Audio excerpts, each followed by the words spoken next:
नमस्कार।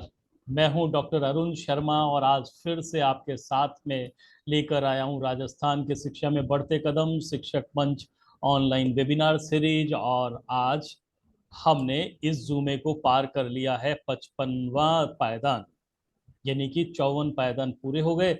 और आज हम लोग आपसे रूबरू हो रहे हैं अपनी 55वीं सीरीज को लेकर के। मैं जब कभी भी स्कूल में जाता था तो मुझे एक अध्यापक के रूप में लगता था कि मेरा प्रधानाध्यापक मुझे उतना वेटेज नहीं देता। मेरे टीचर जिनको सिखाने की मैं कोशिश करता हूँ वो सीख ही नहीं पा रहे। मेरा एक बच्चा है, वो रोज का रोज है, वो है काम करके नहीं लाता था। एक बच्चा जिसको गणित बहुत पढ़ाने की कोशिश करता था, फिर भी उसके भेजे में कुछ आता ही नहीं था। मैंने सोचा कि या तो मुझे पढ़ाने में कुशलता हासिल नहीं है या फिर ये समझिए कि मुझे ऐसे ही लोग मिले हैं। एक बार तो मन में आया कि मैं नौकरी छोड़ करके कोई और काम करना शुरू करूं। परेशान, ईश्वर पे विश्वास रखने वाला व्यक्ति था, तो ऐसे तो कैसे छोड़ दूं। मंदिर में गया और जाके भगवान के सामने चिल्लाने लग गया, उन्हें गालियां निकालने लग गया और उन्हें कहने लग गया कि आपने मुझे कहाँ फंसा दिया। मेरा हेडमास्टर प्रिंसिपल, वो मैं इतनी मेहनत करता हूँ, मेरी बात की कदर ही नहीं करता। बच्चे जिनको मैं पढ़ाता हूँ मैं पूरा सर्वस्व लगाने की कोशिश करता हूँ और उनके पास में, उनके दिमाग में कुछ आता ही नहीं है। क्या मैं ही मिलाऊं क्या इसके लिए? कितनी सारी तकलीफें मेरी दी है। घर पे जाऊं तो लेट जा रहा हूँ, सब्जी घर पे ले नहीं पा रहा हूँ, बच्चे हैं उनको संभाल नहीं पा रहा हूँ। इतनी सारी परेशानियां परेशानी। देखो भगवान, मैं आज आपसे कुट्टी करके जा रहा हूँ। या तो फिर आज करिएगा, आज शाम को मेरे सपने में आना, वरना ये समझिए कि तुमसे तो एक तुम्हारा भक्त है वो दूर चला गया। और दोस्तों होता क्या है, उसी शाम को, उसी रात को, जब वो सो जाता है, नींद में मशगूल हो जाता है, उसे सपना आता है। बिल्कुल। और उस सपने में उसे भगवान मिलते हैं। भगवान मिलते हैं, बता क्या कहना है तो उसको वही बातें कि मैं जितना करता हूँ उसका वेटेज मुझे नहीं मिलता, कोई मेरी कदर नहीं करता। मैं जिनको पढ़ाने की कोशिश करता हूँ वो पढ़ते नहीं हैं। कितनी सारी बातें, पता नहीं मेरे पास में। भगवान मुस्कुराए और उसको बोला था अच्छा ठीक है, एक लिखना शुरू कर कि कौन कौन सी परेशानियां तेरे सामने हैं। उसने लिखना शुरू किया कि मैंने सुरेश को पढ़ाया, उसने गणित नहीं पढ़ पाया। मैं घर पे गया तो मेरा बच्चा है वो बाहर की तरफ घूमता ही रहता है, काम नहीं करता है। प्रिंसिपल मेरी बात नहीं मानता है, सहकर्मी मेरे साथ में कॉपरेट नहीं करते हैं। और ऐसे करके करते करते लाइन, एक लंबी सी शिकायतों की पोटली उसकी तैयार हो गई। भगवान ने कहा कि क्या चाहता है? बोला इन सब चीजों से मुझे निजात मिला दो, मुझे इन सब चीजों से, परेशानियों से निजात दिला दो बस। बाकी लोग जैसे रहते हैं खुशी खुशी, वैसे मैं भी रहना शुरू करूं। भगवान ने कहा कि ठीक है, तथास्तु, ऐसा ही होगा, पर उसके लिए एक शर्त है। बोला शर्त क्या है? बोला देख पीछे की तरफ देख, एक पूरा बरगद का पेड़ नजर आ रहा है। बोला हाँ बिल्कुल दिखाई दे रहा है। उसको सपने में एक बहुत बड़ा सा बरगद का पेड़ नजर आ रहा था। और कहा कि अपनी पोटली को ले जाकर के वहां रख दे, और देखना जैसे ही तू पोटली को वहां रखेगा तेरी सब ये शिकायतें दूर हो जाएगी। पर तुझे वहां से एक दूसरी पोटली उठा के लानी पड़ेगी। देख ले, अपनी पोटली, अपने दुख, अपने दर्द, अपनी तकलीफें, अपनी परेशानियां छोड़ दे बरगद के पेड़ के हवाले, और ले आ किसी दूसरी पोटली को। गया वो, और जाकर के वहां वो पोटली रखने की सोची, तो मन में आया कि कहीं दूसरी पोटली में कोई और चीज तो नहीं हुई, कहीं बीमारी तो नहीं हुई, कहीं चोरी तो ना हुई, कहीं है लड़ाई झगड़ा तो नहीं हुआ। और उसने क्या किया कि एक हल्की सी पतली सी पोटली उठाई जिसमें वजन कम था। फिर सोचा यार बहुत सारी चीजें जिसमें होती है वो दिखने में बहुत छोटी होती है, लेकिन होती बहुत बड़ी हो। फिर उसने सोचा कि कोई और बड़ी सी पोटली उठाए, तो दूसरी बड़ी सी पोटली की तरफ गया। वहां भी उसे लगा कि यहाँ पे भी हो सकता है कि क्या क्या हो। फिर आखिर वो कंफ्यूज हो गया। उसने अपनी पोटली बन उठाई और लौट आया और भगवान को कहने लगा कि यार ठीक है, मैं मेरी परेशानियों के साथ में खुश हूँ। ये लोग कम से कम वो तो है ना जो मुझे मेहनत करने देते हैं। तो दोस्तों, मेरी इस कहानी का इतना सा मतलब था कि आपके पास में जो है भले ही वो आपको लगता है कि उसके साथ आप अच्छी तरह से है वो नहीं जी पा रहे हैं, लेकिन वही आपके जीने का सहारा है, रास्ता है, अंदाज है, और वही आपको है कहीं ना कहीं सफलता की ओर ले जाएगा। इसलिए छोटी छोटी बातों से परेशान नहीं होना चाहिए।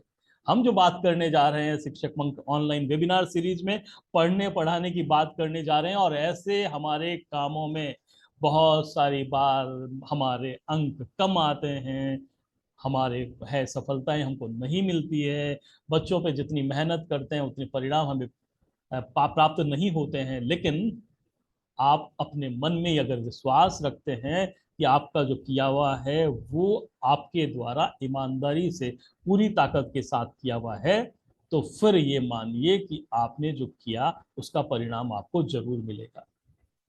तो हमेशा की तरह मैं आपके साथ में उपस्थित हूँ, लेकर के हमारा ये कार्यक्रम जिसका नाम है शिक्षक मंच ऑनलाइन वेबिनार सीरीज। और हर बार की तरह मेरे साथ आज भी हैं कुछ लोग, वो लोग जो कि अपने अपने क्षेत्र में बहुत अच्छा काम करते हैं। अभी हमने राजस्थान के शिक्षा में बढ़ते कदम में एक नया कार्यक्रम शुरू किया है, और उसका नाम है राजस्थान के शिक्षक सितारे, RKSS। ये जो राजस्थान के शिक्षक सितारे उत्कीर्ण उत्कृष्ट शिक्षण का एक अवसर प्रदान कर रहे हैं। ऐसे लोग अपनी शिक्षण विधियों को क्लासरूम में बहुत अच्छी तरह से करते हैं, जिनका पढ़ाया हुआ है वो परिणाम परक होता है, जिनके बच्चे हैं वो इनके द्वारा सिखाए गए सीखों से अच्छी सफलता को प्राप्त करते हैं। इसके लिए हमने ये कार्यक्रम रखा कि इनके उन शिक्षण का एक छोटा सा वीडियो अध्ययन सामग्री के रूप में इनसे मांगा गया, और मांगा जाने के शाला दर्पण पर इनके स्टाफ प्रोफाइल में वो प्राप्त हुआ। स्टाफ लॉगिन से इन्होंने भेजा, और भेजने के बाद उनका परीक्षण किया गया।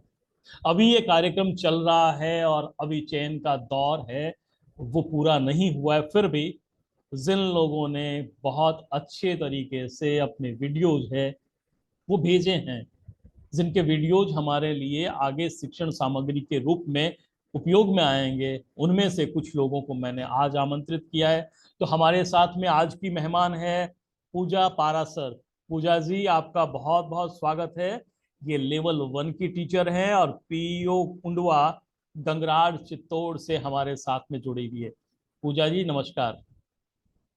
आपकी नमस्ते मुझे तब सुनाई थैंक देगी यू जब सर, आप अपने आप नमस्कार को सर। अनम्यूट करेंगे। और इसके जी सर, अलावा हमारे साथ में हैं कमलेश जी मेघवाल, ये अध्यापक 1 है, लेवल 1, और राजकीय प्राथमिक विद्यालय उर्माल झालरा पाटन झालावाड़ से हमारे साथ है। कमलेश जी, आपको भी आपका भी स्वागत, नमस्कार। नमस्ते। नमस्ते सर, नमस्ते। तीसरे जो साथी हैं हमारे पास में, वो है सुरेश कुमार जी प्रजापत। ये लेवल 2 के टीचर हैं और राजकीय उच्च प्राथमिक विद्यालय टूटियावास रामगढ़ पंचवारा दौसा में काम कर रहे हैं। सुरेश कुमार जी प्रजापत, आपका भी बहुत बहुत स्वागत है। सुरेश जी शायद डिस्कनेक्ट हो गए हैं। सुरेश जी जी भी सर। हमसे जी जल्दी ही सर, जुड़। नमस्कार सर। नमस्कार, सुरेश जी भी जुड़े हुए हैं हमारे साथ में। हम लोग इस कार्यक्रम को शुरू जी करें। सर, नमस्कार। आज के हमारे कार्यक्रम में हमारे जो बातचीत का मौजू होगा उसमें दो बातें प्रमुख रूप से होगी। पहली तो आपने देख ही लिया, सुन ही लिया, जो गेस्ट हमारे आए हैं जो अच्छा काम कर रहे हैं उनके बारे में बात होगी, यानी बात होगी राजस्थान के शिक्षक सितारे RKSS के बारे में।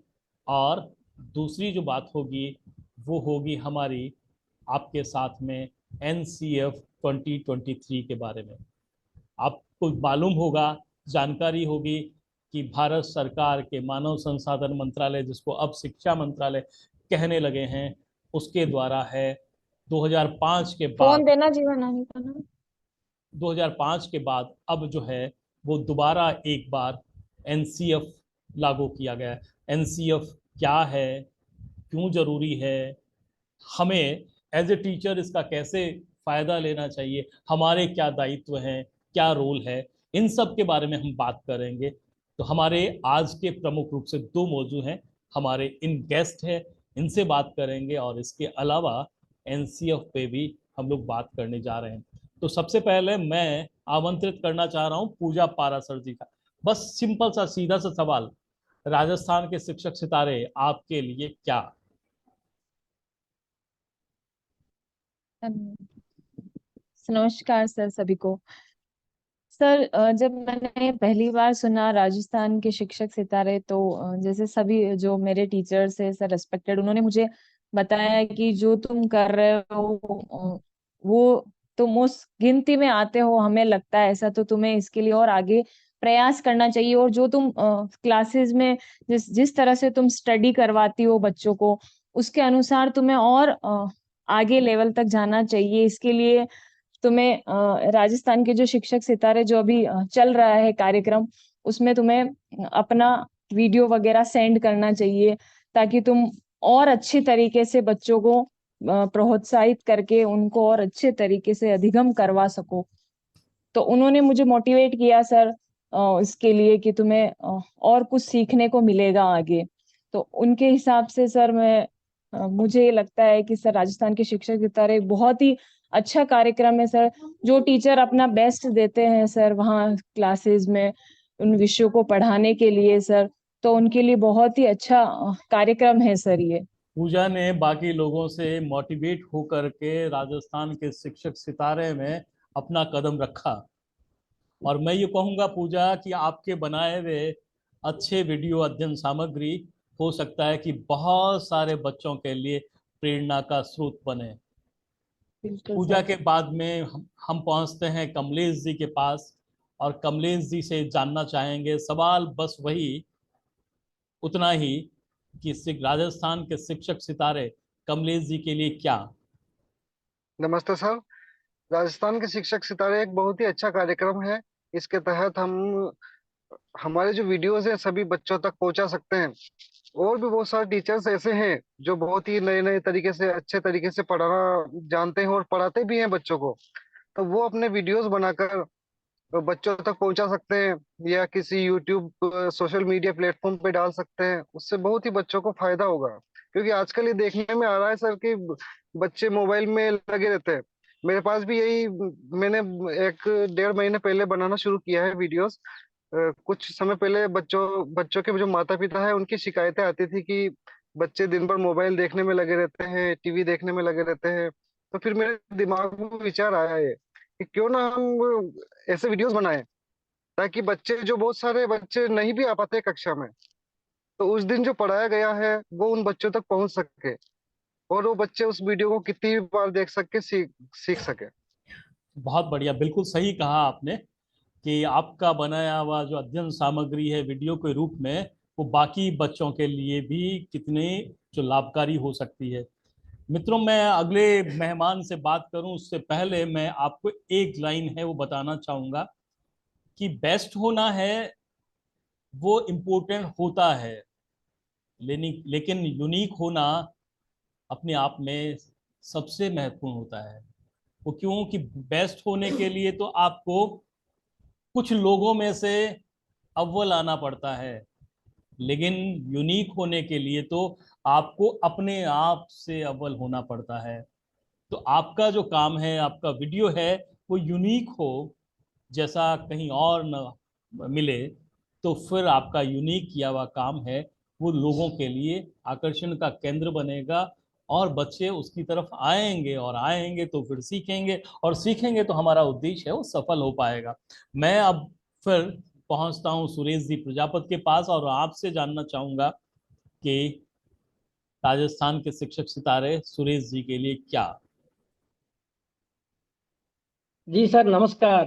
बिल्कुल बिल्कुल नमस्कार। सर, मुझे एक सर, हाँ जी सर, बिल्कुल मुझे एक अच्छा एक प्लेटफॉर्म मिला है सर, जिसके माध्यम से सर मेरे वीडियो अब मेरे विद्यालय के बच्चों तक ही सीमित नहीं, बल्कि पूरे राजस्थान और इंडिया लेवल पे पहुंचेंगे सर। इससे पहले सर मैंने लॉकडाउन समय के अंदर कुछ वीडियो बनाए थे, तो हमारे पीओ सर हैं, उन्होंने मुझे प्रेरित किया कि आप ये वीडियो एक अलग ग्रुप बनाओ, जितने भी अपने स्कूल में, स्कूल के जो स्कूल हैं पीओ क्षेत्र के अंदर, तो सब में अपन शेयर करेंगे। तो उस टाइम सर मेरे को अच्छी प्रेरणा मिली, और उसके बाद में लगातार सर मैं लगभग 135 वीडियो बना चुका हूँ। और अब जब मेरे को ये शिक्षक सितारे के बारे में सुना तो सर मुझे बहुत खुशी हुई, और मैंने बहुत ही रुचि के साथ में ये वीडियो बनाए और शेयर किए। और अभी 2 दिन पहले अपने शासन सचिव सर ने भी तारीफ की थी, तो सर बहुत खुशी हुई, और बहुत अच्छा प्लेटफॉर्म है सर। शासन सचिव महोदय ने सुरेश जी अग्रवाल साहब के बनाए गए वीडियोस की तारीफ की। ये सुरेश जी के लिए तो है ही है खुश होने का वजह, लेकिन हम सब लोगों के लिए, क्योंकि आज हम लोग सुरेश जी के साथ में बैठ के गुफ्तगू कर रहे हैं, तो हमारे लिए भी ये बहुत ज़्यादा है, हौसला अफजाई हो रही हमारी भी, क्योंकि हम आपके साथ में बैठे हैं। मित्रों, राजस्थान के शिक्षक सितारे, उसमें आप सब लोग भी भाग ले सकते हैं। करना क्या है, बस सिंपल सा, आप जो पढ़ा रहे होते हैं, अगर आपके पढ़ाने में कहीं श्रेष्ठता है, कहीं गुणात्मकता है, कहीं ऐसा है जिसे दूसरे लोग प्रभावित हो सकते हैं, कहाँ कहीं भय मुक्त शिक्षा हो रही है, कहीं ऐसा हो रहा है कि बच्चों के चेहरे पे मुस्कान आ रही है, बच्चे खिलखिला रहे हैं आपके साथ में शिक्षण से, तो ऐसे पलों को आप बस इतना कीजिए कि अपने वीडियो में रिकॉर्ड कर लीजिए और भेज दीजिए हमें। भेजेंगे कैसे? भेजने का बहुत आसान सा तरीका है, आपको अपने शाला दर्पण पे स्टाफ लॉगिन में लॉगिन करना है। लॉगिन करने के बाद में आपको अपने उस रिकॉर्डिंग की लिंक है वो अपलोड कर देना है। आपका आप 1, 2, 3, 4, 5 जितने भी वीडियो है वो अपलोड कर सकते हैं, लेकिन ये ध्यान रहे कि वो 2 या 3 मिनट के वीडियो हों, क्योंकि हमें अभी केवल सैंपल की जरूरत है। आपके इन वीडियो की स्क्रूटनी है वो स्टेज फर्स्ट पे होगी। स्टेज फर्स्ट पे स्क्रूटनी होने के बाद में जो अच्छे वीडियोज होंगे उसको स्टेट लेवल पे एक जो कोर कमेटी होगी वो देखेगी, और उसके बाद में आपको यहाँ स्टेज लेवल पे बीकानेर या जयपुर बुलाया जाएगा, और फिर आपको विभिन्न प्रकार के वीडियो बनाने के का टास्क दिया जाएगा। ये वीडियो आपके हैं जो हमारे RKSMB के ऐप में, हमारे विभागीय वेबसाइट में और भी बहुत सारी जगहों पे डाले जाएंगे। जैसा कि आपने बताया, सोशल मीडिया प्लेटफॉर्म पे तो आपकी केवल मित्र मंडलियां देख सकती है, लेकिन ये जो वीडियो होंगे वो जहां कहीं भी विद्यालय में शिक्षक की कमी होगी, या यूं समझिए कि शिक्षक को आवश्यकता होगी और श्रेष्ठता प्राप्त करने की, वहां ये वीडियो चलाए जाएंगे। तो आप देखिए कि आप कितना बड़ा काम करने के लिए आप भी एक सहारा बन रहे हैं। ये वीडियो कैसे हो? ऐसे हो जिससे बच्चा आसानी से समझ पाए, ऐसा हो जिससे बच्चा है वो स्वीकार करे, ऐसा हो जिसमें बच्चे सहज हों, जिसमें भय मुक्त हों। देखते हैं एक वीडियो कि हमें सीधा सीधा कॉन्सेप्ट को आसानी से समझाने वाला, अपने परिवेश के एग्जाम्पल देने वाला वीडियो है, वो पेश करते हैं एक छोटी सी झलक के रूप में, जिससे आपको पता चले कि किस तरह के वीडियो बना करके हम लोग है वो अपलोड कर सकते हैं। अमन जी, तैयार हैं आप? देखिए देखिए,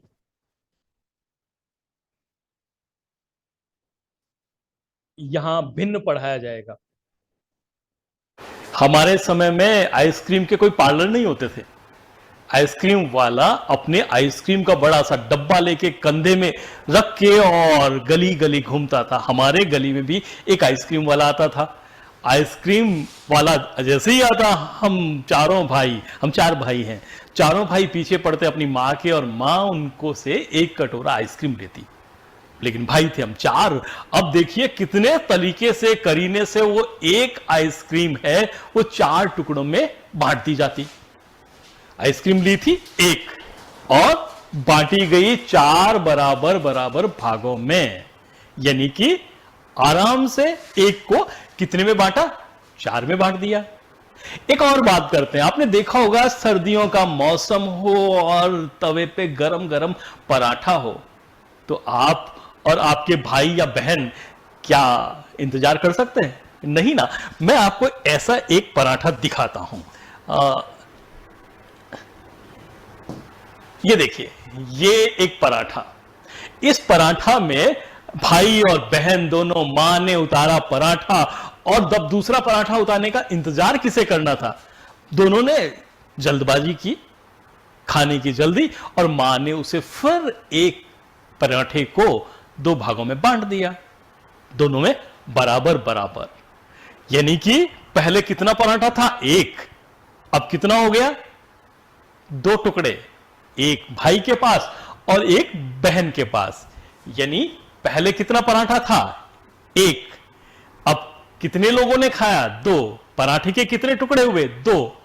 यानी कि एक पराठे को दो भागों में बांटना, और इसे लिखा जाता है ऊपर जो पहले था, यानी कि बंटने से पहले, टुकड़ा होने से पहले, वो कहलाता है अंश, और जो जितने टुकड़े हुए वो कहलाता है हर। गणितीय भाषा में इसे कहते हैं भिन्न।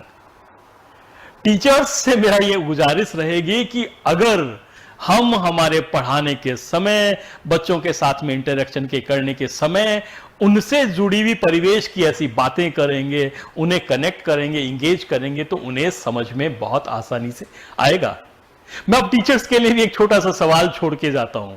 मान लीजिए कि एक आइसक्रीम वाला आपसे गुजर रहा है, आजकल की आइसक्रीम, उसमें लगी हुई है डंडी, ऊपर दूध भरी आइसक्रीम, और वो दो आइसक्रीम लेकर के आपको अपने घर ले जाना है अपने दो बच्चों के लिए। आप घर ले जाएंगे, बच्चों में देंगे, तो बताएं, दो बच्चे हैं आपके, आइसक्रीम लेके गए दो, कितनी कितनी उनके हिस्से आएगी? हाँ हाँ सोचे, बताएं कितनी आएगी? अरे भाई कहां से आएगी एक एक, तब तक तो गल जाएगी ना भाई, गर्मी बहुत पड़ रही है। Thank you. एक ये छोटा सा वीडियो है हमारे समय में भिन्न समझाने के लिए, एक छोटा सा वीडियो। इस वीडियो में कुछ बातें हैं वो बड़ी इंपॉर्टेंट है। एक ये कि आप किस तरह से कनेक्ट कर रहे होंगे अपने बच्चों के साथ में, और उन बच्चों को उनके परिवेश की बातें कर रहे होंगे, उनके साथ में थोड़ा सा हंस रहे होंगे, उनके साथ में खिलखिला रहे होंगे, मुस्कुरा रहे होंगे। तो आप देखिएगा कि आपका जो टीचिंग है उसमें लर्निंग है वो बड़ी फर्राटे से होती रहेगी। तो आपके वीडियो भी बस इस तरह के हों जो सीधे सीधे संदेश दे रहे हों, सीखने को आसान कर रहे हों। दो तरह के वीडियो बना सकते हैं आप, एक तो शिक्षण सामग्री के रूप में, और एक सीधा आप है कोई मैसेज दे करके, या फिर कोई गतिविधि के रूप में। तो ऐसे वीडियोज बना सकते हैं। आप लोग कैसे वीडियोज आप लोगों ने बनाए हैं, आप अपने वीडियो के बारे में क्या क्या बताना चाहते हैं, तो आपके हमारे इन साथियों से भी पूछते हैं। सबसे पहले पूजा जी पारा सर के पास आते हैं। उन्हें क्या लगा कि उनको कैसा वीडियो है, उन्होंने जो बनाया वो वीडियो किससे संबंधित था, कैसा जी था, सर। क्या बच्चों को पसंद आएगा आपकी नजर में? बताएं पूजा जी। जी सर। जी सर, मेरा मेन मोटिव यही था कि जो मैं पढ़ा रही हूँ बच्चों को वो अट्रैक्टिव लगे, उनके समझ में आए, वो उसको लंबे समय तक याद रख सके सर। उस मोटिव को ध्यान में रखते हुए सर मैंने वीडियोस बनाना शुरू किए और एक्टिविटी करवाना शुरू किए सर, ताकि वो रटने के बजाय उसको समझे, उसको सीखे और आगे तक उसको लेके जा सके सर। इसी इसी को आधार बनाते हुए सर मैंने सारे वीडियोस रिकॉर्ड किए और उसकी एक्टिविटी की तरफ भी अट्रैक्ट किया सर, ताकि वो उसमें रुचि ले सके और जल्दी से जल्दी अधिगम कर सके सर। ये मोटिव लेके मैंने सारे एक्टिविटी करवाई सर और वीडियोस भी शूट किए सर। पूजा जी के जो वीडियोज हैं वो एक्टिविटी बेस्ड है, उन्होंने एक्टिविटी कराई, और उन एक्टिविटी में अल्टीमेट जो है वो गोल बच्चों ने एक्टिविटी के साथ साथ स्वीकार कर लिया, और वो था सीखने का। अब आते हैं हम कमलेश जी के पास में, उनसे जानना चाहते हैं कि उन्होंने जो वीडियो बनाए वो कैसे वीडियो थे। जी सर, मैंने जो वीडियोस बनाए हैं वो पाठ्य पुस्तक पे आधारित थे। जो पाठ्य पुस्तक में जो स्टोरीज वगैरह थी उनको मैंने पढ़ाया है, उनको उनकी जो कठिन शब्दावली होती है उनको लिखवाया। और जैसे बेसिक बहुत सारे बच्चों का जो बेसिक कंसेप्ट है, जोड़ बाकी गुणा भाग, इसके ऊपर भी वीडियोस बनाया है। गणित में मैंने निखिलम विधि, वैदिक गणित के बारे में वीडियोस बनाए हैं। और कक्षा 2 के बच्चे दिस डेट ए एन दे का प्रयोग करना सीख पाए, तो उनके छोटे छोटे से सेंटेंस हैं उनके ऊपर मैंने वीडियोस बनाए हैं। और एक्टिविटीज के भी बनाए हैं, जैसे एक एक्टिविटी करवाई थी मैंने इस वीडियो के अंदर। वो फल सब्जी फूल बोलते हुए बच्चा जाता है और एक बच्चे के पास में रुक जाता है, फिर उससे फल सब्जी फूल कुछ भी पूछता है, उससे दो दो नाम पूछता है। उससे क्या है, वो छोटे छोटे जो बच्चे रहते हैं ना, उनके अंदर का जो नॉलेज है वो बाहर निकल कर आता है। उनका पहले का ज्ञान है वो बाहर निकल के आता है। फल जी सर। फूल और सब्जी में से खूब सारा है वो चित्र बोर्ड पे लिख दिया जाए, चित्र लगा दिया जाए और पूछा जाए फल फूल और सब्जी, तो तीनों अलग अलग कर सकते हैं। बहुत अच्छा और इंटरेस्टिंग है। और इन सब चीजें, ये ऐसी खास बात इनमें ये है कि ये परिवेश की बातें हैं। परिवेश। बच्चा जानता है, और जानता है तो फिर आसानी से सीखता है। हमारे तीसरे मेहमान जो हैं, उनसे जानना चाहेंगे उनका क्या कहना है इस बारे में।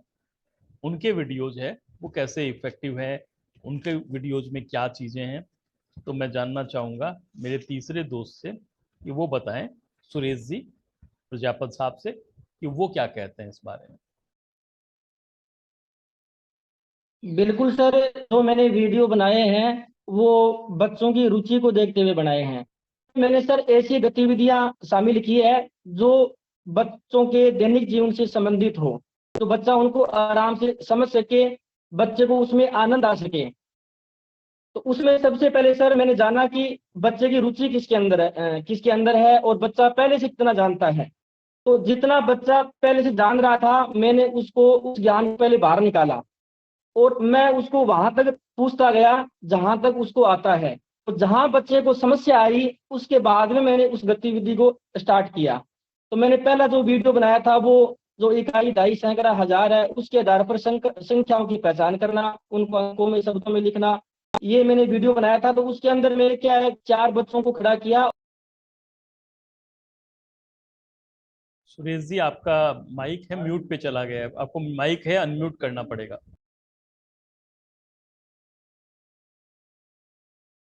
शायद सुरेश जी है वो अनम्यूट हो गए हैं। आ, हाँ जी जी। आप उसके प्लीज, बाद में हाँ। मैंने 4 बच्चों को सर अलग अलग, जी सर, उसके बाद में चारों बच्चों को सर मैंने अलग अलग अंक दे दिए और अंक देने के बाद में मैंने नीचे क्या है, 4 खाने बनाए। इकाई, दहाई और सैकड़ा और हजार के मैंने 4 खाने बनाए, उसमें खड़ा कर दिया। उससे पहले क्या है, उनको मैंने इकाई, दहाई, सैकड़ा, हजार के बारे में बताया। फिर वो अलग अलग जो बॉक्स के अंदर खड़ा करके उनका जो स्थानीय मान कितना है, उसके आधार पर एक्टिविटी करा के सर इकाई, दहाई, सैकड़ा, हजार के को समझाकर जो संख्या का ज्ञान है, अंकों में लिखना, शब्दों में लिखना, ये करवाया था। उसके बाद में सर जो कोण मापन है, कोण की समझ है, उसके बारे में मैंने ये गतिविधि करवा के ये सुरेश जी ने जितने भी वीडियोज अपने बनाए हैं और पेश किए हैं, उन सब में विशेष बात यह है कि उन्होंने सबसे पहले है वो कॉम्पिटेंसी को पहचाना है, और उस कॉम्पिटेंसी को लेकर के, उस उद्देश्य को लेकर के और वीडियो बनाए हैं। तो मेरा मित्रों आप सबसे भी आग्रह है कि आप अपने कक्षा रूम में चाहे वीडियो बनाएं चाहे न बनाएं, लेकिन जब कभी भी पढ़ाएं तो ये पहले से तय कर दें कि आप किस दक्षता पर आज पढ़ाने जा रहे हैं। मान लीजिए कि आपका चैप्टर है, उसमें कई सारी दक्षताएं हैं, एक ही दिन में आपको एक से अधिक दक्षताओं का पढ़ाना है, तो भी आपको क्लियरली ये डिफाइन करना होगा कि कौन कौन सी दक्षताओं पे आज आप बात करेंगे, एक्टिविटी करेंगे, और आपका उद्देश्य क्या है। तो ये खास बातें हमने की थी राजस्थान के तथा कथित नवोदित नए आने वाले शिक्षक सितारे। आप तीनों की मैं सफलता की कामना करता हूं। अभी आप बने हुए हैं हमारे साथ में इस शो में, और अब हमारे इस कार्यक्रम का दूसरा सेगमेंट शुरू करता है। जैसा मैंने शुरू में बताया था कि हम आज बात करेंगे एनसीएफ के बारे में, नेशनल करिकुलम फ्रेमवर्क। प्रत्येक शिक्षक को इस बारे में जानकारी होनी चाहिए कि शिक्षणचर्या होती क्या है, एनसीएफ क्या है। एनसीएफ, सबसे पहले एनसीएफ है भारत में 1975 में बना था, नेशनल करिकुलम फ्रेमवर्क। उसके बाद में 1998 में, फिर उसके बाद में 2000 में, और उसके बाद 2005 में, और अब नया एनसीएफ 2023 हाल ही में जारी किया है भारत सरकार द्वारा। उसके आधार पर राजस्थान अपना स्टेट करिकुलम फ्रेमवर्क बनाना जा रहा है। कुछ सवाल उठते होंगे एक टीचर के रूप में कि ये एनसीएफ क्या है, क्या जरूरी है यार बार बार बदलने की। पहले 1988 में बदला, फिर दोबारा आपने है वो 75 में, फिर 88 में, फिर 2000 में, 2005 में, अब फिर दोबारा, क्या जरूरत होती है। तो सबसे पहले इन सभी प्रश्नों का जवाब लेते हैं। एनसीएफ क्या है, नाम से आप जान रहे हैं एनसीएफ का मतलब है नेशनल करिकुलम फ्रेमवर्क, यानी कि राष्ट्रीय पाठ्यचर्या हिंदी में से कहते हैं। अब 2023, क्या जरूरत है, क्यों जरूरत है क्या ये? तो यूनिसेफ की जो डेफिनेशन है उसमें ये कहते हैं कि नेशनल करिकुलम फ्रेमवर्क है वो एक तरह से जो बेसिक आधारभूत जो शैक्षणिक विकास है उसके लिए जितने आयाम तय करता है उस पे बात करता है। वो आयाम कौन कौन से हो सकते हैं? वो आयाम हो सकता है पाठ्य पुस्तक का, वो आयाम हो सकता है शिक्षक प्रणाली का, वो आयाम हो सकता है शिक्षण सह सामग्री का, अध्ययन सामग्री का, वो हो सकता है शिक्षण मार्गदर्शक का, टीचिंग टीचर्स का। इन सब चीजों का एक मिला जुला स्वरूप है जो तय करता है, रूपरेखा बनाता है आगामी अध्ययन के लिए। वो होता है एनसीएफ, नेशनल करिकुलम फ्रेमवर्क। अब नेशनल करिकुलम फ्रेमवर्क, इसकी जरूरत क्या है, क्या जरूरत है, क्यों क्यों बनाया जाए? एनसीएफ ने, आप एक तरफ कहते हैं एनईपी बन गई, नेशनल जो एजुकेशन पॉलिसी बन गई, फिर अब फ्रेमवर्क की क्या जरूरत है? आप देखते हैं कि जब कोई भी काम प्रारंभ किया जाता है तो उसकी एक रूपरेखा बनाई जाती है। यानी कि आप देखते हैं कि आपको एक भवन खड़ा करना है, भवन निर्माण करना है, तो एक उसका ढांचा तैयार किया जाता है। आपको पहले से ये तय होता है कि इसकी लंबाई कितनी होगी, चौड़ाई कितनी होगी, कौन सी ईंटें लगेगी, कौन से सरिये लगेंगे, कौन सी सीमेंट लगेगी, कितनी लगेगी, किस अनुपात में लगेगी। बस वही बात ये समझिए कि नेशनल करिकुलम फ्रेमवर्क है पूरे राष्ट्र भर में हमारे अगले आने वाले समय में शिक्षण में कौन सी दिशा हम देना चाहते हैं। यह है एनसीएफ। एनसीएफ का जो हम आज प्रारंभ कर रहे हैं, ये हमारी एक सीरीज होगी। इसमें हम लोग एनसीएफ के अलग अलग चैप्टर्स पे हम टीचर्स से बात करेंगे, उनकी जो है इनसाइट है वो जगाने की कोशिश करेंगे, जिससे कि कोई भी टीचर ये न कह सके कि मैं राष्ट्रीय पाठ्यचर्या है उसकी रूपरेखा से अनभिज्ञ हूं, मैं नहीं जानता हूं उसे। तो इसलिए इसके बारे में बात करेंगे। आपने देखा, अभी मैं थोड़ी देर पहले मेरे मित्रों से बात कर रहा था तो मैंने बोला था ये डिजिटल दक्ष है, शिक्षक सितारे हैं, डीडीएस के बोला है कि शिक्षक सितारे बोला था, एसएस बोला था, डीकेएसएस बोला था। इसके अलावा पहले डिजिटल 10 दक्ष शिक्षक होते थे, डीडीएस के थे। तो ये नाम एब्रीविएशन है। मुझे बीपी हाई रहता है। बीपी का मतलब क्या? बीपी का मतलब ये है ब्लड प्रेशर। तो बहुत सारे एब्रीवेटेड चीजें जो होती है जिनका एब्रीविएशन जानना बहुत जरूरी होता है। तो हम लोग कोशिश करेंगे कि आपको शिक्षा की जगत में आने वाले एब्रीविएशंस के बारे में बात करें। पूजा जी, आपने डीडीएलजे के बारे में सुना है? जी सर, मैंने सुना है, लेकिन सर इसकी डिटेल में जानकारी नहीं है सर मेरे पास। डीडीएलजे क्या था? डीडीएलजे कभी सर, सुना? अ, सर आपने सुना था, बस मैंने, सुना तो था पर पर याद इसके नहीं में आ से रहा। डिटेल में। मैं अगर कहता कि मुझे याद जी नहीं है तब तो सर। चलता, लेकिन आपके जमाने के लोगों को तो जानना होता। कमलेश जी, आपको जानकारी है डीडीएलजे? जी सर, एक मूवी का शॉर्ट फॉर्म थी है, उस समय जब चली थी, अब डीडीएलजे बोलते थे उसको। वो कौन सी मूवी थी? तो दिल वाले दुल्हनिया ले जाएंगी मूवी दिल थी है। वाले दुल्हनिया ले जाएंगे, डीडीएलजे। जी सर। देखो मुस्कुराहट आ गई पूजा जी के। इसी तरह से एक और है, आजकल हम लोग काम कर काफी सारे, आप लोग व्हाट्सएप पे भी लिखते हैं, एक दूसरे को लिखते हैं जीएम, जर्नल मैनेजर नहीं,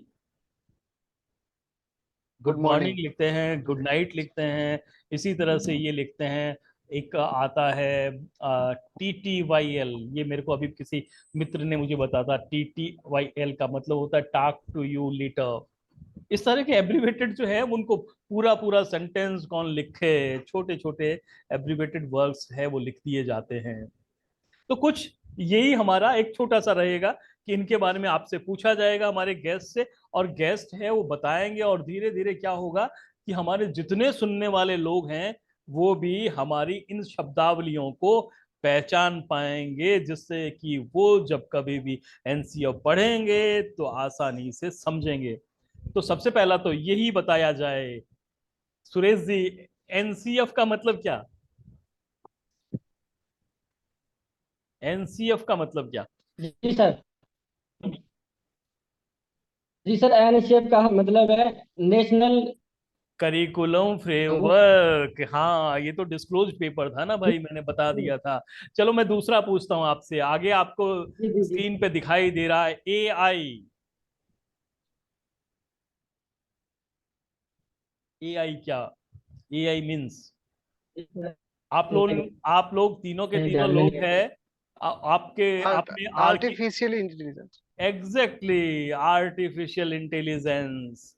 आपने देखा था कि आपने RKSMBK में जो आपके पेपर हुए थे, असेसमेंट हुए थे, उसमें पेपर को स्कैन किया था। वो स्कैन होकर के सीधा का सीधा पहुंच गया था आर्टिफिशियल इंटेलिजेंस के पास ने, और बिना मानवीय संसाधन के वो असेसमेंट हो गया था, चेक हो गया था।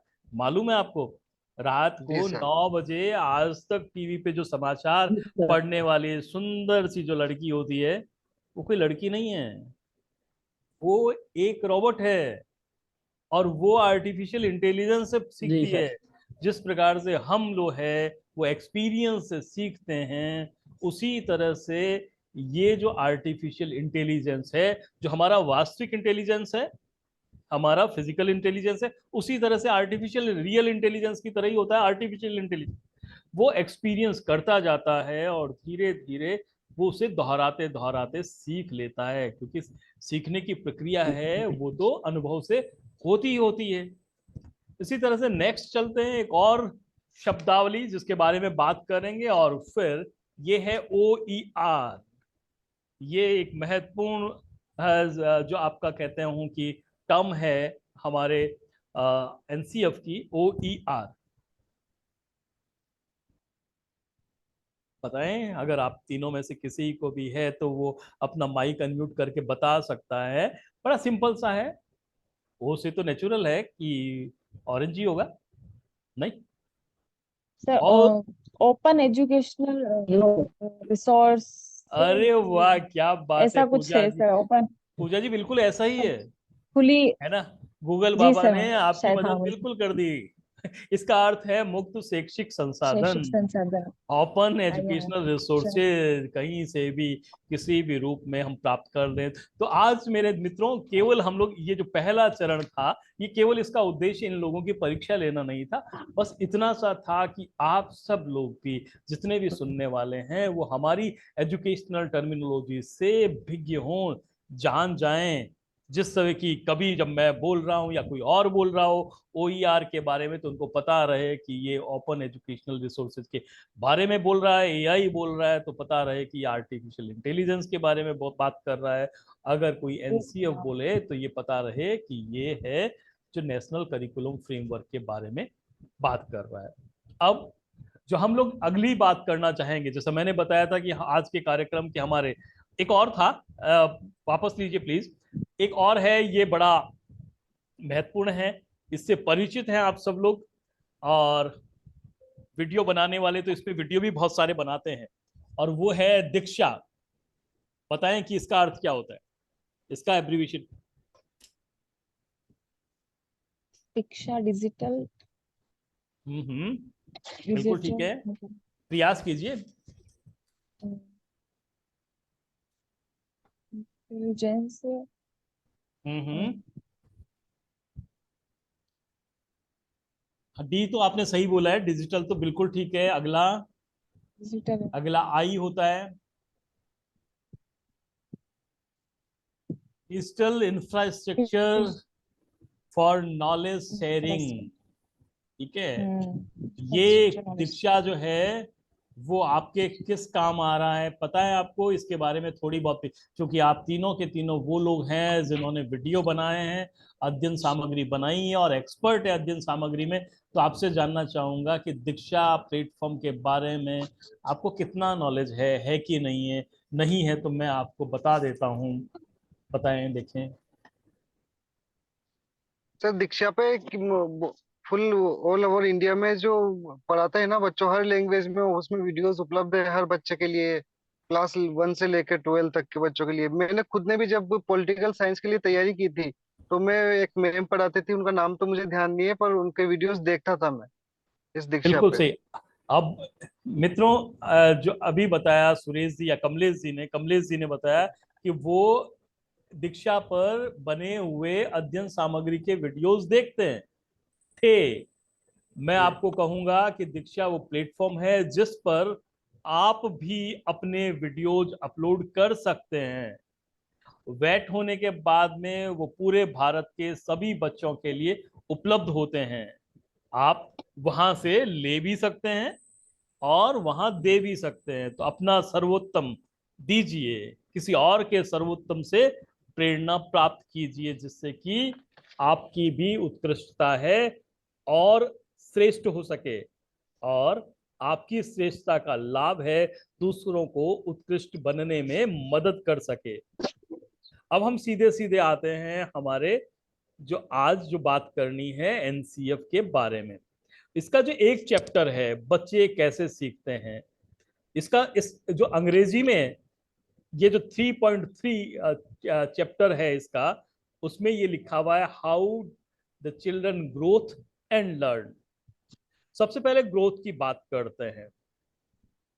एक वर्ड आता है डेवलपमेंट, एक वर्ड आता है ग्रोथ, दोनों अलग अलग हैं। आपसे जानना चाहूंगा आपका क्या अर्थ होता है ग्रोथ के बारे में, बताएं मैम, पाराशर मैम। जी, ग्रोथ सर उनकी मानसिक होती है सर, विकास जो होता है सर। और डेवलपमेंट जो सर हम उनमें सर क्रिएट कर सकते हैं, जो उनमें जो क्षमता होती है सर, वो ये तो दोनों डिफरेंस है सर इनमें काफी। एक चीज ये एक ग्रोथ फिजिक एक, फिजिकल और मेंटली होती है, एक और डेवलपमेंट ऑल हम्म ओवर होता है सर। हाँ, डेवलपमेंट अगर हॉलिस्टिक है, ग्रोथ है उसकी दिशा को तय कर रहा है डेवलपमेंट, है ना। विकसित होना नहीं है। एक बच्चा है वो जी शारीरिक रूप जी से सक्षम हो गया, वो 5 साल का हो गया, एक बच्चा 8 साल का हो गया, लेकिन उसका मेंटल डेवलपमेंट नहीं हुआ। आप इसको इस तरह से समझिए, एक बच्चे के कान हैं, वो तो 5 साल के बच्चे के कान की तरह से बढ़ गए, लेकिन उसका चेहरा है वो 2 साल के बच्चे की तरह चेहरा लगे, तो वो कैसा लगेगा? बताओ बताओ कैसा लगेगा?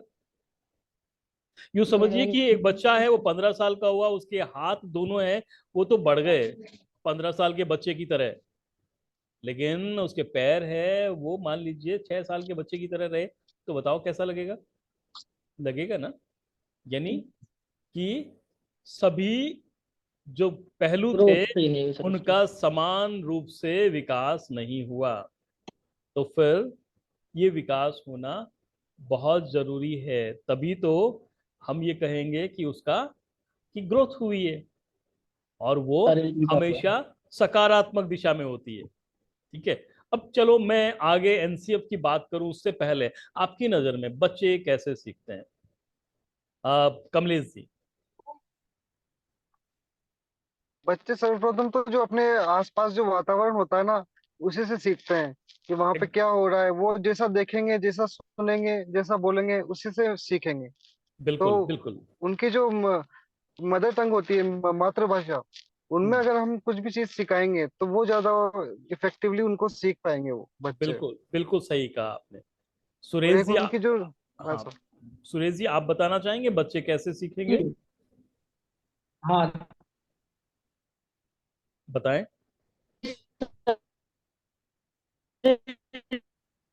हाँ आपकी जी आवाज सर। आवाज शायद साफ नहीं आ पा रही है, शायद आप कनेक्टिविटी जी प्रॉब्लम। सर। हाँ। हेलो। हाँ जी सुरेश जी सर। आप बोले प्लीज।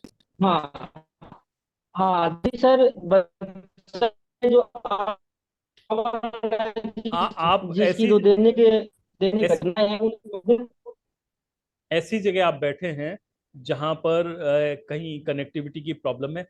देखिए मित्रों, बच्चों को सीखने के लिए सबसे महत्वपूर्ण जो बात होती है वो होती है उसकी खेल। उसके मस्तिष्क का सक्रिय होना।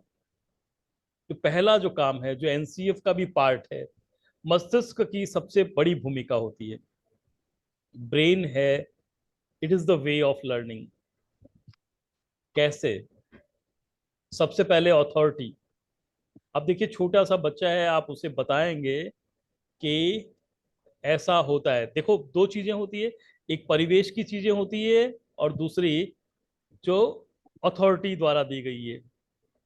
दादाजी ने कहा बाहर बादल आए हैं, बारिश होगी। बच्चा दादाजी की अथॉरिटी से सीख रहा है।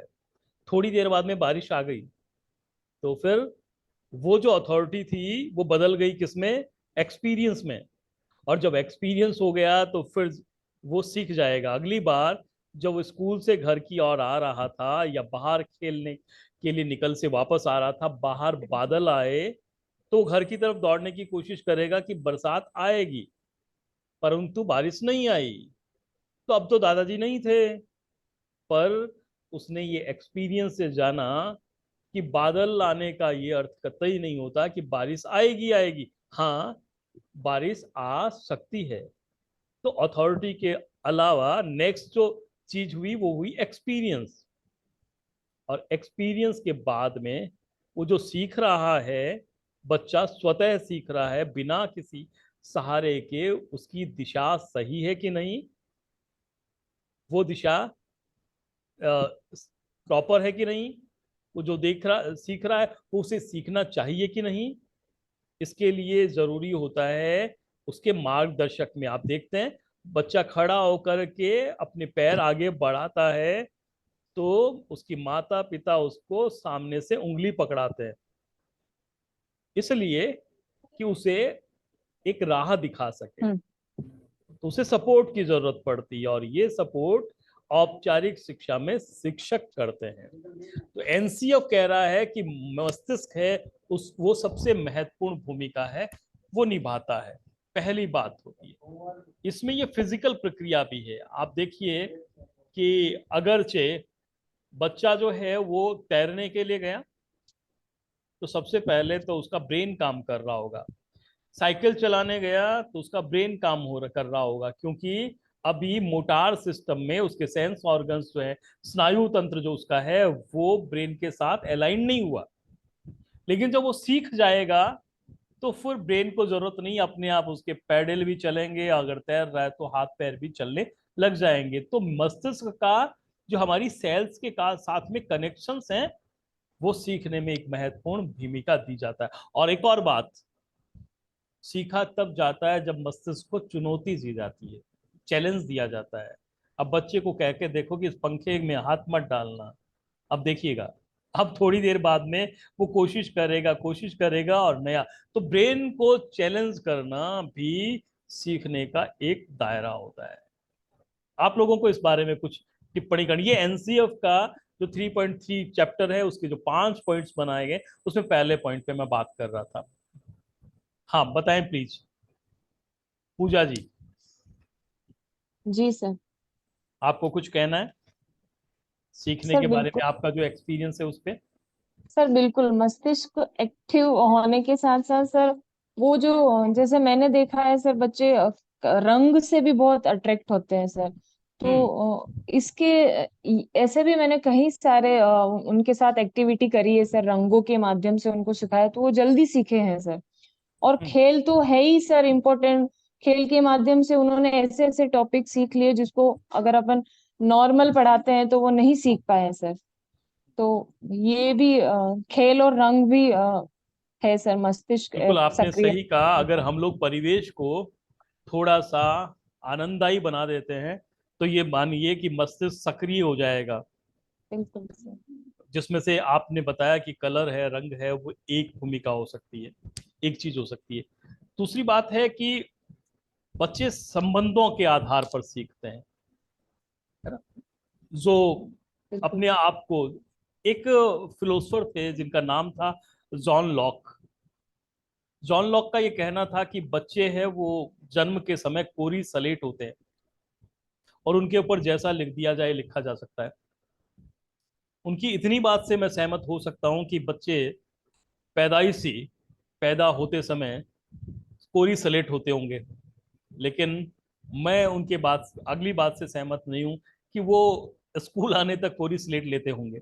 उनके पास में बहुत सारी चीजें अपनी अपनी होती हैं, अपनी अपनी उनकी अवधारणाएं होती है, और वो अवधारणाएं कैसे तय होती है? उनके समझ के संबंधों के आधार में। उसने जिसको जैसा देखा होता है वैसा करने की कोशिश करते हैं। आपने देखा होगा घर में छोटी छोटी बच्चियां हैं, गुड्डे गुड्डी का खेल खेल रही होती है, बच्चे जो है वो चिड़ियाओं के, कुत्तों के, बिल्लियों की आवाजें निकालने की कोशिश करते हैं, जैसा उन्होंने परिवेश में देखा है। तो ये जो रिलेशनशिप डेवलप की जाती है सीखने की प्रक्रिया में, ये बहुत महत्वपूर्ण होती है। और इसके अलावा जो एक्सपीरियंस जो उनका हो रहा होता है, उस एक्सपीरियंस है उसकी व्याख्या कर करके और उसे एक ज्ञान के रूप में सजोना। अनुभव है वो ज्ञान बनाता है, लेकिन मैं यूं कहूंगा कि ज्ञान है उसी से अनुभव प्राप्त होता है। कमलेश जी, आपको बताना है कुछ मानसिक जो संबंध होते हैं सीखने की प्रक्रिया में, उस पर कोई अगर टिप्पणी करनी। ये वैसे तो हमारे एनसीएफ की टर्मिनोलॉजी है जो प्रत्येक शिक्षक के लिए थोड़ी सी गूढ़ होगी, परंतु ये जाननी उसे बहुत जरूरी होगी, क्योंकि परिणाम परख हमें पहुंचना होगा। जी सर, वो मानसिक संबंध जो उनके रुचि के आधार पे भी होता है सीखना उनका। उनकी जो रुचि है मेन, वो किन किन क्षेत्रों में है, किन क्षेत्रों से है, तो उस पे ज्यादा वो फोकस कर पाएंगे। उनके जो मस्तिष्क है उसमें उस रुचि के अनुसार ज्यादा काम कर पाएगा। बिल्कुल सही कहा आपने, रुचि है वही संबंधों का निर्माण करती है।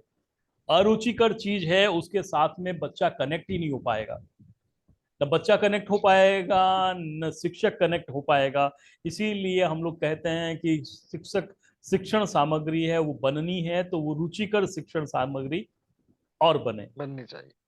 आपने मस्तिष्क की बात की थी हमने, तो मस्तिष्क में है वो आईक्यू की बात होती है ना। लेकिन आज के जमाने में आईक्यू के साथ साथ में ईक्यू की भी बात होती है, संवेदनात्मक समझ की भी बात होती है। भावनाएं हैं वो सीखने में बहुत ज्यादा महत्वपूर्ण होती है। मैंने जैसा कि मेरे पिछले प्रोग्राम में बताया था, जब मैं है वो बात आपकी हमारी में जुड़ा हुआ था, तब मैंने कहा था फर्स्ट पहले 5 मिनट जो होते हैं हमारे बहुत इम्पोर्टेंट होते हैं। तब ये जो पहले 5 मिनट में बच्चों की भावनाओं को समझ करके उनके उस तरह की मानसिक जो स्थिति है उसके साथ में कनेक्ट करना बहुत जरूरी होता है। अनुभूतियां, स्मृतियां हैं, ये सीखने में बहुत सहायता करती हैं। अगर किसी चीज को, किसी वस्तु को लेकर के, ज्ञान को लेकर के बच्चा बहुत खुश हो गया तो उसका अटेंशन उसमें रहेगा। आप देखिए कि खेल के मैदान में बच्चों को बुलाने की जरूरत थोड़ी पड़ती है, घर से भाग करके चले जाते हैं अपने आप लोग मना भी करते रहते हैं लेकिन चुपके से चले जाते हैं। लेकिन क्लासरूम में आते समय है वो ये सोचेंगे कि आज पढ़ना है। आप कहें उन्हें कि आज तो खेलना है, नो बैग डे है, तो फिर बच्चा दौड़ करके आता है, उसमें खेलता है। और एक और अधिक, जहाँ विश्वास होता है, फेथफुल होता है, डर नहीं होता है, वहां सीखना बहुत बेहतर होता है। आप देखते होंगे हमारे एक्सपीरियंस में ऐसा होता रहा कि माँ है वो बच्चे को स्कूल के लिए भेजने की कोशिश कर रही होती है और बच्चा वापस अपने घर की तरफ लौटने की कोशिश कर रहा होता। स्कूल से दूर क्यों? क्योंकि सीखने के जो अनुभव हैं वो आनंददायी नहीं है, सुरक्षित नहीं है। अगर सुरक्षित होंगे तो फिर है उस सीखने की तरफ जो श्रृंखला मंदिर या मस्जिद के बाहर लगी रहती है, जो श्रृंखला, लंबी सफे, लंबी कतार, वो हमारी स्कूल के सामने भी लगनी शुरू हो गई। आजकल की परिस्थितियों में तो आपने देखा ही कि महात्मा गांधी स्कूल्स में लंबी लाइनें लगनी शुरू हो गई एडमिशन्स के लिए, पढ़ने के लिए, पढ़ाने के लिए। वो इसीलिए कि समाज में एक विश्वास क्रिएट होना शुरू हुआ। तो आज हमने बात की थी पहली बात डिजिटल जो हमारे शिक्षक सितारों के बारे में, और हमने एनसीएफ की कुछ टर्मिनोलॉजी पढ़ी और एनसीएफ के एक चैप्टर कि बच्चों का ग्रोथ कैसे होती है और कैसे वो सीखते हैं, इसके बारे में भी बात की। हमारे साथ में जुड़े थे, इनसे हम लोग एक एक कमेंट और लेते हैं हमारे दोनों प्रोग्राम्स के बारे में, जो हमारा प्रोग्राम है RKSMB के, उसके बारे में, और उनको ये प्रोग्राम कैसा लगता है, इसके अलावा उन्हें यहाँ आके कैसा लगा, और उसके बाद में अंतिम जो वाक्य है मैं है आप लोगों के साथ में साझा करूंगा। तो पूजा जी, सबसे पहले आप बताइए कि RKSMB के कार्यक्रम जिसके तहत ये मेरा वेबिनार होता है, वो प्रोग्राम आपको क्या कैसा लगता है और आपका क्या सुझाव है कि हम उसमें और क्या सुधार करें जिससे कि वो अपने उद्देश्यों में सफल हो पाए। जी सर। सर ये इस प्रोग्राम को जब मैंने पहली बार देखा तो बहुत सारी चीजें मुझे सीखने को मिली। इससे मुझे आगे मोटिवेशन भी मिलता गया। और कुछ ऐसा है सर कि कभी कभी समय की कमी से या हमारे पास ये लिंक नहीं पहुंच पाता था तो सर हम देख नहीं पाते थे। ये सर थोड़ी दिक्कत होती है कभी कभार। नहीं तो ये प्रोग्राम बहुत ही अच्छा है सर। मैं तो इससे बहुत मोटिवेट हुई हूँ सर। ये एक ऐसा प्लेटफॉर्म है जिससे सर हम बच्चों को और आगे तक ले जा सकते हैं सर। इसके माध्यम से अगर हमें मोटिवेशन मिलता है सर इसके माध्यम से तो हम बच्चों को और अधिक तरीके से क्रिएटिव बना सकते हैं सर। इस प्रोग्राम का जो आपका है रिकॉर्डेड वर्जन है वो आपको मिलता है, अपने विभागीय यूट्यूब चैनल है उस पर आपको मिलेगा। आप वहां पर जी सर। जाकर के आप मिल सकते हैं, ठीक है, वहां पे आप इसे देख सकते हैं। तो इस ऐसा कुछ भी नहीं है, ये जितने भी प्रोग्राम है 55 के 55 एपिसोड हैं, आपको विभागीय वेबसाइट पर और विभागीय यूट्यूब चैनल पर मिलेंगे। आप चाहें तो वहां पे आकर के इसका जो है वो देख पाएंगे आप लोग। नेक्स्ट है जी सर। कमलेश जी, आपसे जानना चाहूंगा RKSMB के कार्यक्रम के बारे में आपकी अपनी क्या राय है, और डिजिटल दक्ष शिक्षकों जो सितारे हमारा है शिक्षक सितारे, उसके बारे में आपका क्या कहना है।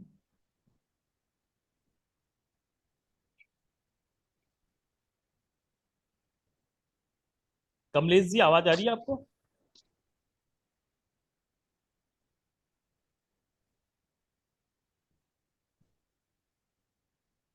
जी सर। आप बताइए, आपका क्या टिप्पणी है, आप क्या कह रहे हैं। जी सर, ये बहुत ही अच्छा कार्यक्रम शुरू हुआ है। इसके तहत बहुत सारे शिक्षकों को प्रेरणा मिलेगी, मुझे भी प्रेरणा मिली है इससे। और बहुत सारे शिक्षक और भी है जो सीख पाएंगे। अच्छा, एक ये जो वेबिनार होता है हर सप्ताह, इससे क्या है कि सारे जो शिक्षक है ना उनमें जो वो एक अवकाश के बाद में अलग जोन में चले जाते हैं। तो इसको देखने के बाद वापस से वो उसी जोन में आ जाएंगे। हम्म। और सीखने के लिए अच्छा प्लेटफॉर्म है ये। हाँ, सीखने के लिए भी और बात करने के लिए, बतियाने बात के लिए करने भी, के लिए। कम से कम इस बहाने ही सही हम लोग है अकादमिक बातें करते हैं, हम लोग है जी सर। RKSMBK की बातें करते हैं, सीखने सिखाने की बातें करते हैं, NCF की बातें करते हैं, और मुझे आप जैसे योग्य शिक्षकों से मिलने का मौका मिलता है, अवसर मिलता है। और तीसरे मेरे मित्र सुरेश जी प्रजापत, उन्हें भी मैं समय दूंगा, क्योंकि कार्यक्रम बिल्कुल। का को अंदाज तक पहुंचाऊं उससे पहले आपके जो है वो प्रेरणास्पद वो जो शब्द हैं वो जरूर मेरे कानों में मिश्री घोलेंगे। सुरेश जी प्लीज। बिल्कुल सर, बहुत ही सर अच्छा प्रोग्राम है सर। और इसके माध्यम से सर जो आपके अनुभव हैं या अन्य गुरुजन है उनके अनुभव हम तक पहुंचने में, और हमारे अनुभव है वो अन्य शिक्षकों तक पहुंचाने में सर बहुत सर मदद मिलती है और प्रेरणा मिलती है सर। धन्यवाद। तो इस तरह से हमारे ये तीनों गेस्ट थे, उन्होंने अपनी अपनी बात कही।